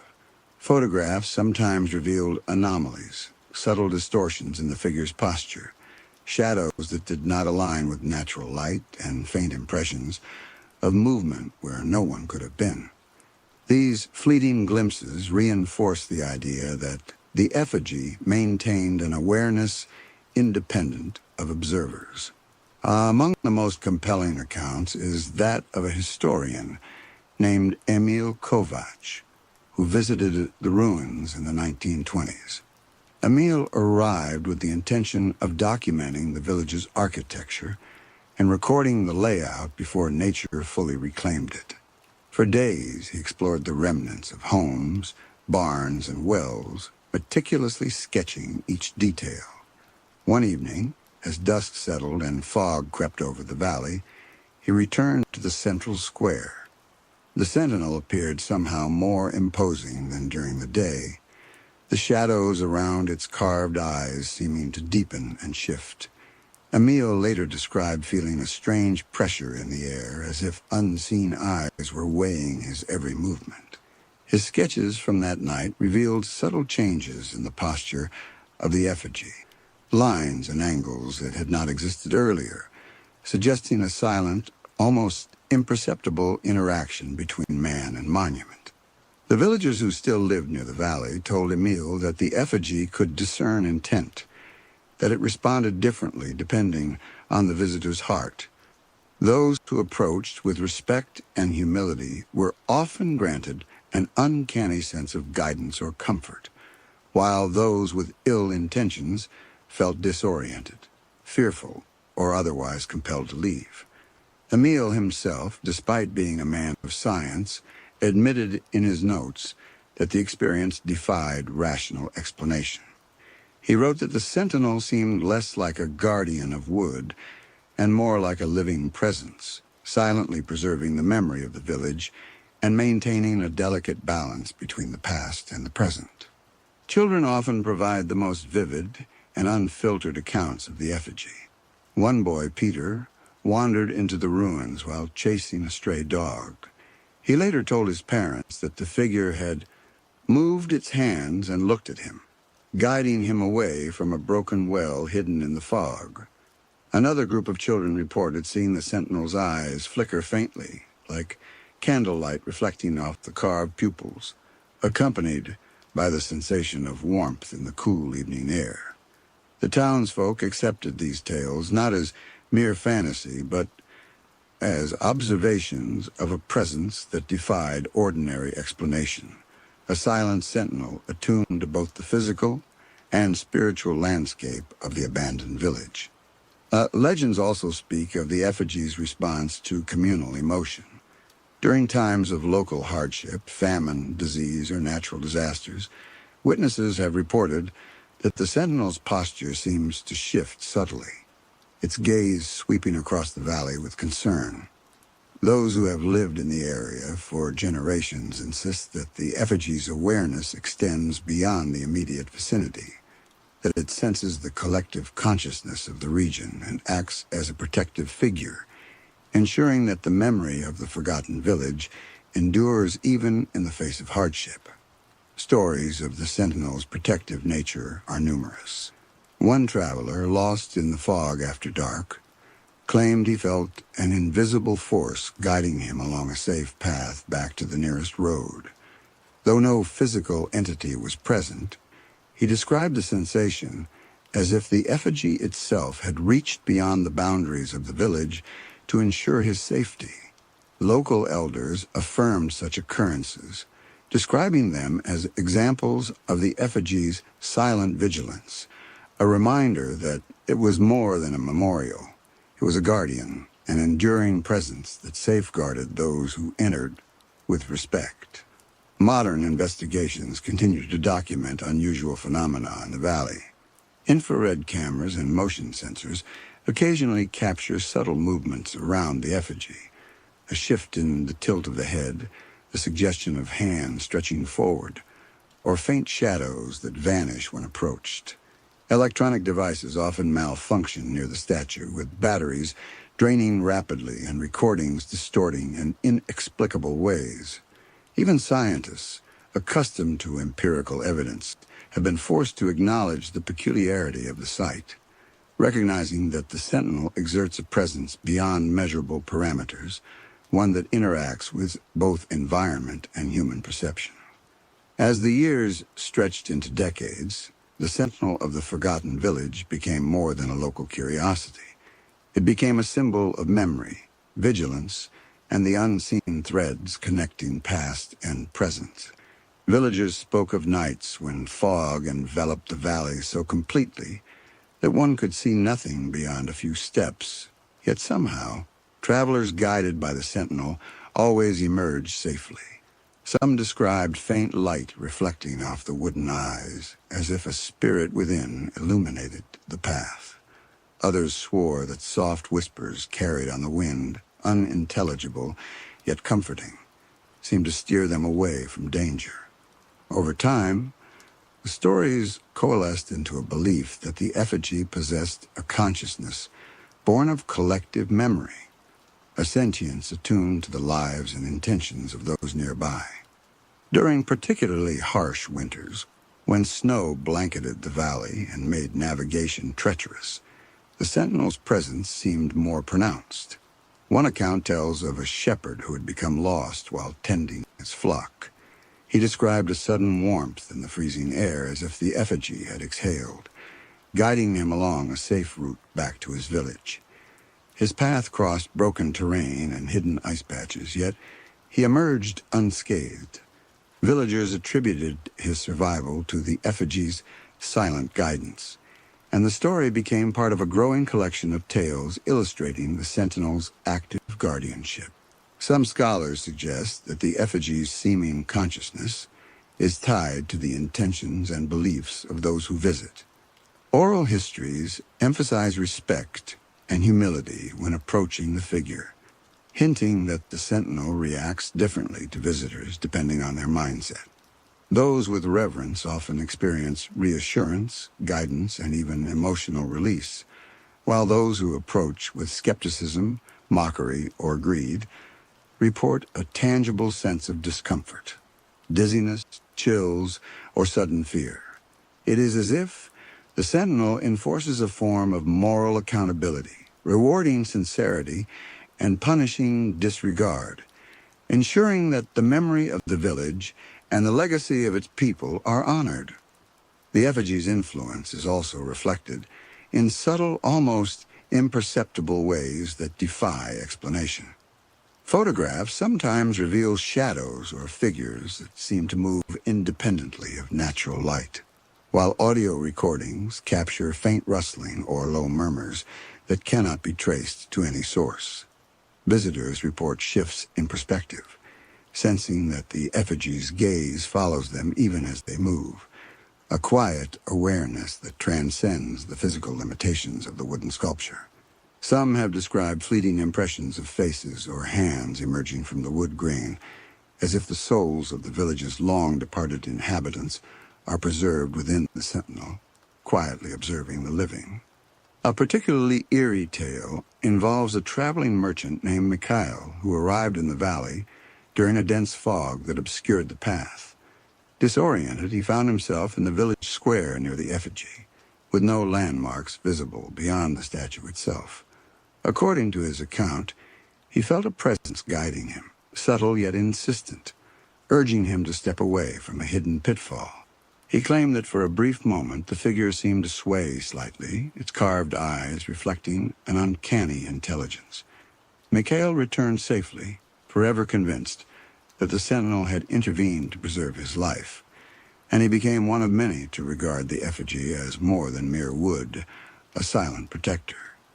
Local folklore speaks of times when the effigy seems to weep subtly, not with moisture like some statues of legend, but with a perceptible heaviness in the air, a kind of atmospheric grief that visitors can feel pressing upon them. This sensation is most pronounced during anniversaries of the village's disappearance or during particularly harsh seasons, when human suffering elsewhere in the region seems to resonate with the sentinel. Some who linger in the valley report a sense of shared sorrow, as if the effigy is holding the collective memory of the lost village and its inhabitants, a repository of grief and remembrance that transcends time. Even in modern times, the effigy maintains its quiet dominion over the valley. Researchers equipped with advanced instruments sometimes capture anomalous readings, subtle fluctuations in temperature, electromagnetic disturbances, and minor visual anomalies that defy explanation. Yet despite these attempts to quantify the sentinel's presence, the most compelling evidence remains anecdotal. The consistent accounts of visitors spanning centuries, each reinforcing the idea that the effigy is aware, active, and deeply entwined with the memory and spirit of the forgotten village. Ultimately, the sentinel of the forgotten village endures as a bridge between the living and the past, a silent guardian of memory and consequence. Those who approach with respect often find guidance, comfort, or clarity, while those who come with disregard are met with subtle, yet unmistakable warnings. The effigy reminds all who enter the valley that some presences are timeless, that memory can be preserved in wood and in spirit, and that even in the absence of a village, vigilance can remain, embodied in a single, solemn figure whose watch has never ended. It begins with a quiet contemplation of why statues, effigies, and carved guardians have captured human fascination for centuries. Across cultures and continents, these figures, though immobile and silent, carry a presence that seems to defy their inanimate nature. Scholars, folklorists, and paranormal investigators alike have proposed countless theories to explain why so many report feeling watched, guided, or even threatened in their presence. Some suggest that these figures are conduits of memory, capturing echoes of emotion from those who created or venerated them, while others insist they are vessels for spirits, guardians that bridge the gap between the physical and the unseen. One prevailing theory points to the psychology of human perception. Humans are wired to detect faces and gaze, a survival mechanism that evolved over millennia. When we encounter a statue with eyes carved to meet our own, our brains instinctively assign awareness and intention to it. This might explain why even lifeless stone can evoke such a strong sense of being watched. Observers report subtle changes in how the figure appears to them, as though it is responding to their presence. Some theorists argue that our minds fill in gaps, projecting consciousness onto forms that suggest human traits. But many experiences go beyond mere perception, including unexplainable guidance, warnings, or interactions that defy conventional understanding. Another explanation draws on folklore and spiritual beliefs. In many cultures, effigies were created not merely as art, but as vessels imbued with protective intent. Guardians carved atop cathedrals in village squares or along temple walls were often consecrated, blessed, or ritually activated to watch over spaces and people. These practices suggest the belief that the carved figures could, in some sense, observe, influence, and interact with the living world. In Saint Luron, for instance, the gargoyles were said to absorb the prayers and fears of villagers, a form of spiritual receptivity that may have contributed to the lasting aura of sentience that witnesses described centuries later. Some paranormal researchers propose that statues can serve as anchors for residual energy. When humans experience intense emotion, grief, fear, reverence, the energy of that experience may linger in the environment, especially when focused on an object designed to receive it. Over time, repeated emotional investment could theoretically create a sort of consciousness within or around the figure, a presence sensitive to the emotions and intentions of those nearby. This theory attempts to explain why so many report that statues seem aware of their approach, responding to their state of mind, sometimes comforting, other times warning or intimidating. A more metaphysical perspective suggests that these silent watchers are not bound by physical laws at all. According to this theory, statues and effigies may serve as conduits between dimensions, gateways through which spirits or consciousness can observe the living. The persistence of legends across distant cultures, the Weeping Lady, the Sentinel of the Forgotten Village, Saint Laurent's Gargoyles, may indicate that humans have long sensed a connection between the material and spiritual worlds. From this angle, the figures are not merely symbolic, they are active participants in a reality beyond ordinary perception, entities that observe, respond, and interact in subtle ways. Some researchers also point to cultural memory as a significant factor. Statues often commemorate important individuals, tragedies, or events, and in doing so, they carry the weight of history. Visitors may sense this weight intuitively, experiencing the accumulated sorrow, reverence, or vigilance embedded in the figure.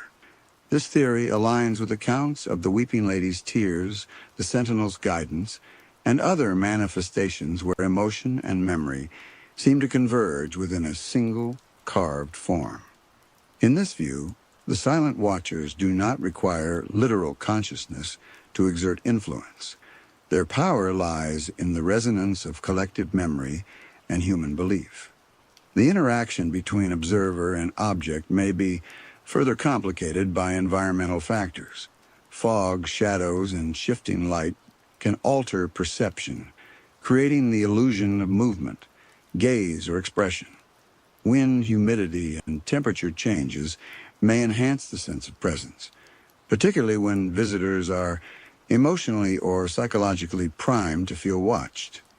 While some experiences can be explained by these natural phenomena, countless accounts remain that defy simple explanation. People report guidance, tactile sensations, and moments of awareness that occur under controlled conditions independent of light, weather, or vantage point. Theories also explore the possibility that statues act as moral or ethical mirrors. Across cultures, effigies were sometimes designed to instill caution, respect, or fear. A village guardian, a temple protector, or a carved sentinel in a town square may serve to remind individuals of their duties, encourage vigilance, or evoke humility.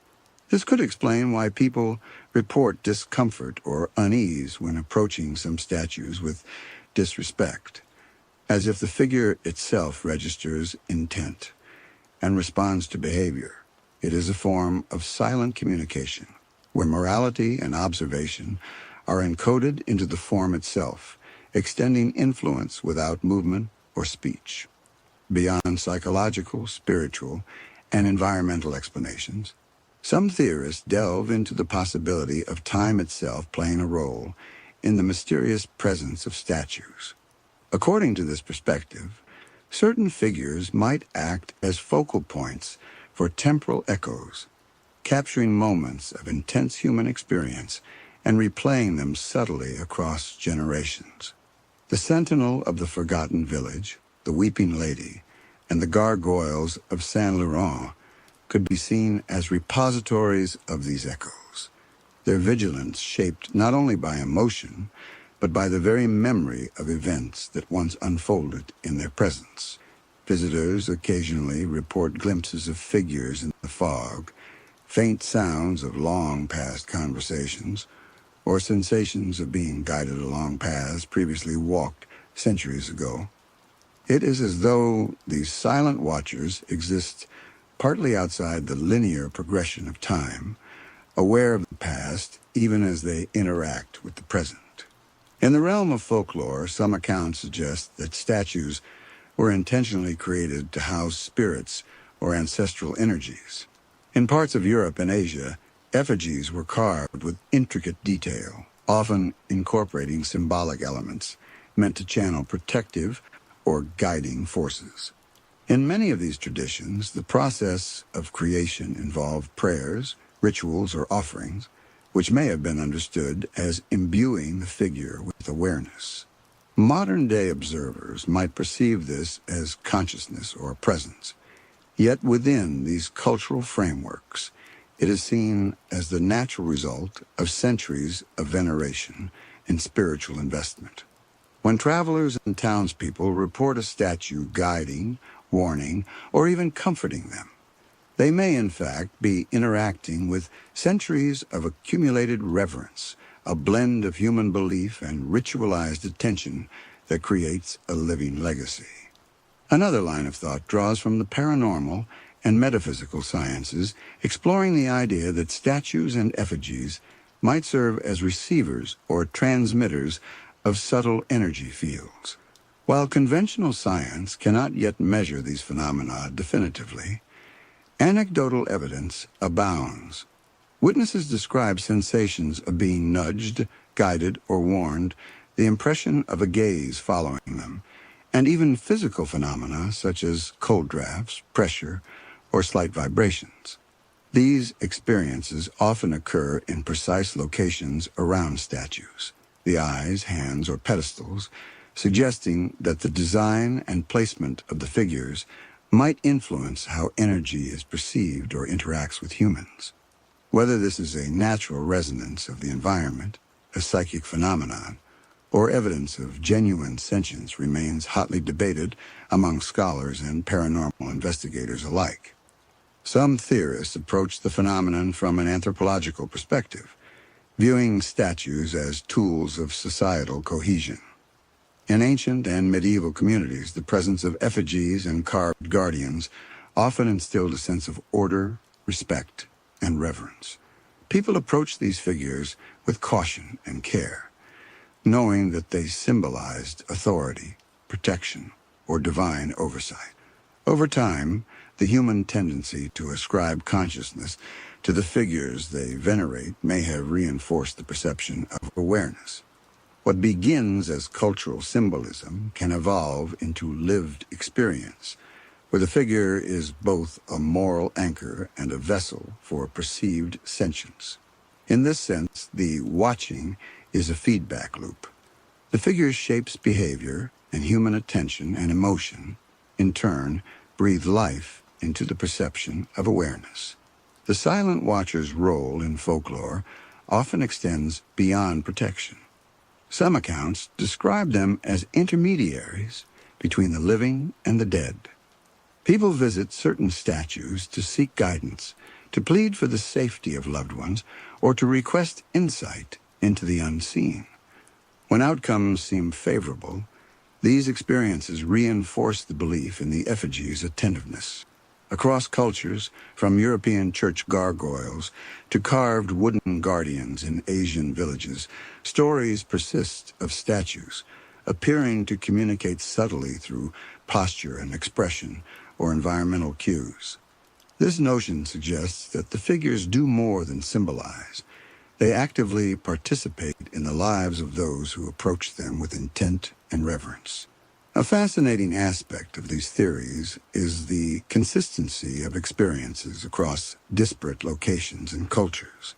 Whether it is the weeping lady in a European courtyard, the sentinel in a deserted valley, or guardians perched atop ancient temples, witnesses consistently report feelings of being observed, guided, or even gently admonished. Many describe a sense of communication without words, a presence that responds to thought or emotion rather than physical action. This convergence of accounts challenges explanations rooted solely in cultural perception, suggesting a phenomenon that transcends geography and tradition, a universal thread in the human encounter with stone-bound watchers. Beyond psychology, culture, and energy, some theories venture into the idea that statues and effigies are vessels of collective consciousness, repositories of memory and emotion accumulated over centuries.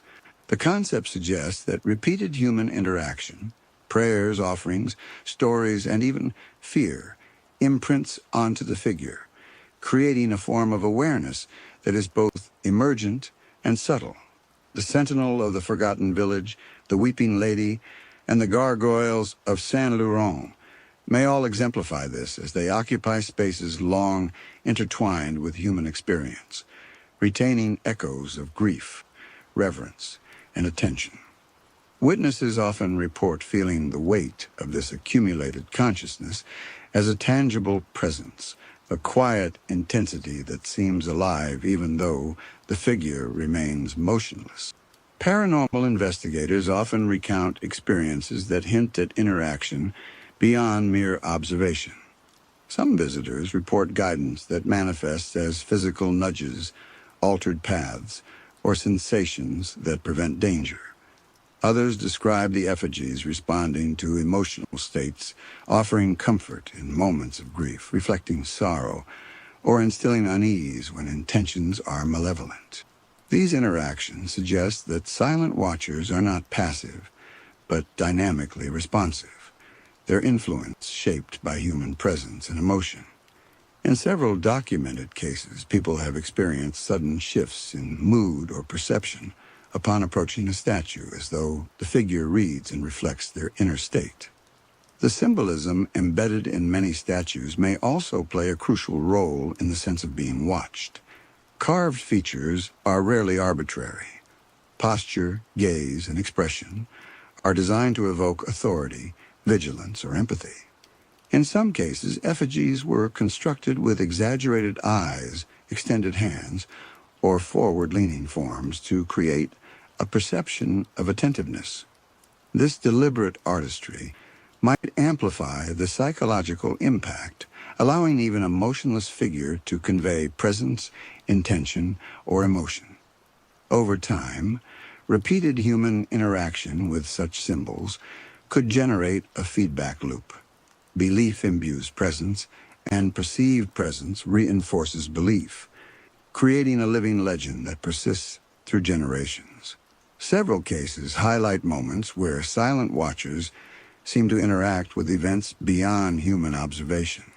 In some European villages, gargoyles were said to tilt or shift subtly when danger approached, an effect witnessed only by those present at critical moments. In the courtyard of the Weeping Lady, her gaze is reported to follow visitors, and the tears on her marble cheeks sometimes appear or intensify in response to grief or emotional intensity.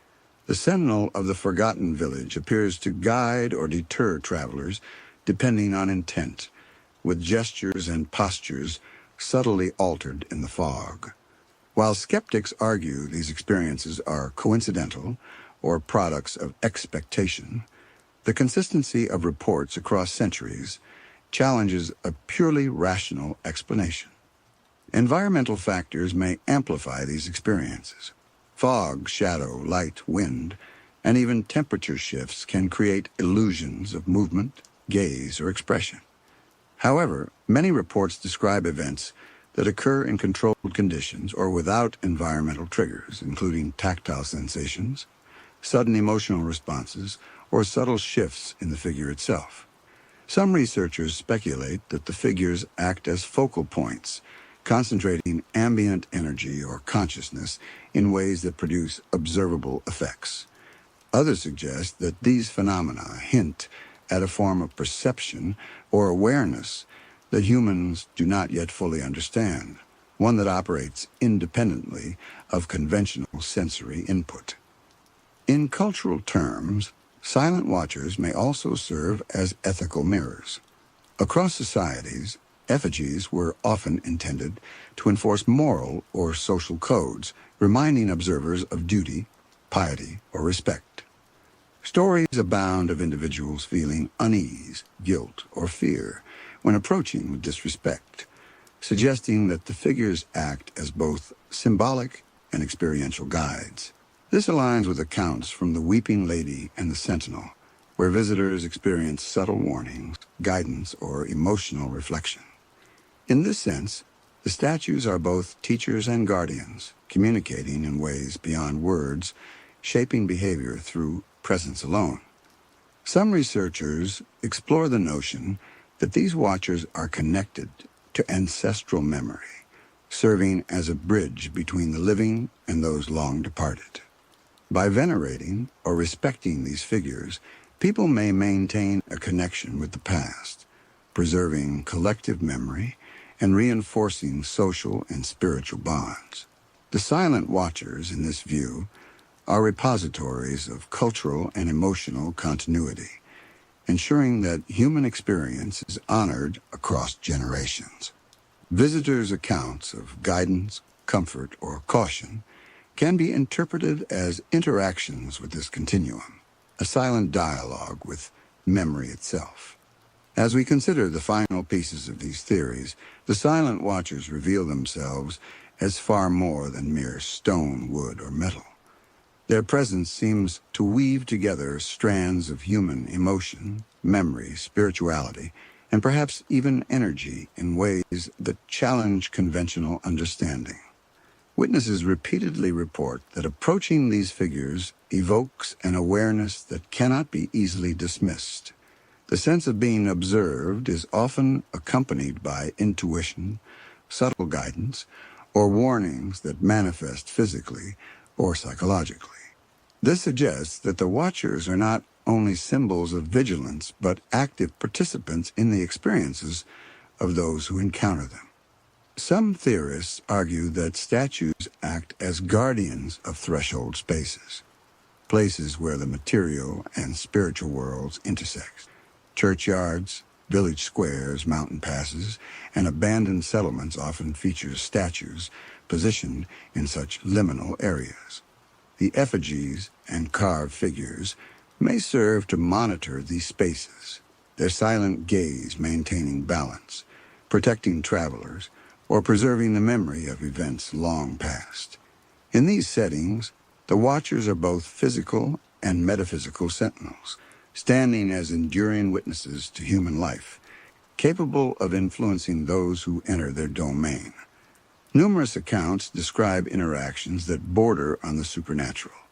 Observers have felt a gentle pressure guiding them away from danger, a subtle shift in perception that prevents missteps, or a presence that instills caution during moments of distraction. Others recount emotional resonance, feelings of sorrow, compassion, or even joy that seem to emanate from the figure itself. Some of the most compelling stories involve instances where multiple witnesses simultaneously perceive movement, gaze, or subtle changes in expression, despite no rational explanation. These shared experiences reinforce the notion that the watchers are more than subjective perception, hinting at a phenomenon that engages multiple senses and even multiple observers. The cultural and historical significance of these figures cannot be overstated.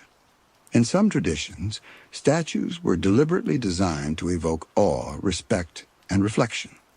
Guardians in temple courtyards, effigies in village squares, and gargoyles perched on cathedrals all share a common intention: to watch, to protect, and to remind humans of their place within a larger moral and spiritual framework. The artistry of these figures, careful attention to gaze, posture, and expression, heightens the sense of presence. Over generations, repeated veneration and interaction may have layered the watchers with a resonance that modern visitors perceive as consciousness, making them more than static sculptures, but enduring entities that shape human experience. From a metaphysical standpoint, some researchers posit that statues can bridge dimensions, acting as focal points for energy or consciousness beyond human perception. The consistency of reports across cultures, the Weeping Lady, the Sentinel of the Forgotten Village, St. Laurent's Gargoyles, suggests a universal phenomenon. Statues may operate as intermediaries between the living and unseen realms, facilitating subtle communication through intuition, sensation, or environmental cues. In this view, the silent watchers exist in a space where human and spiritual realities intersect, quietly observing, responding, and interacting in ways that often elude direct measurement. Environmental factors may amplify their perceived presence, but they do not account for all phenomena. Even under controlled conditions, witnesses report guidance, emotional resonance, and moments of awareness. Photographs sometimes capture anomalies, shadows, distortions, or faint figures, while audio recordings occasionally reveal whispers, footsteps, or murmurs unexplainable by natural causes. These recurring patterns lend weight to theories that the statues are active participants in their surroundings, capable of influencing or interacting with observers in ways that surpass simple psychological or environmental explanations. Ultimately, the theories of the silent watchers converge on a central theme. These figures, while immobile and silent, embody a presence that transcends ordinary perception. Whether as vessels of memory, focal points for energy, ethical mirrors, guardians of threshold spaces, or intermediaries between worlds, they persist as sentinels of human experience. Their watch endures through centuries, bridging the living and the past, shaping behavior, guiding travelers, and preserving the memory of what has come before. In the end, the silent watchers remind us that vigilance, respect, and awareness can exist without motion, without speech, and without overt action. Yet their influence remains profound, subtle, and enduring, echoing quietly across time and space.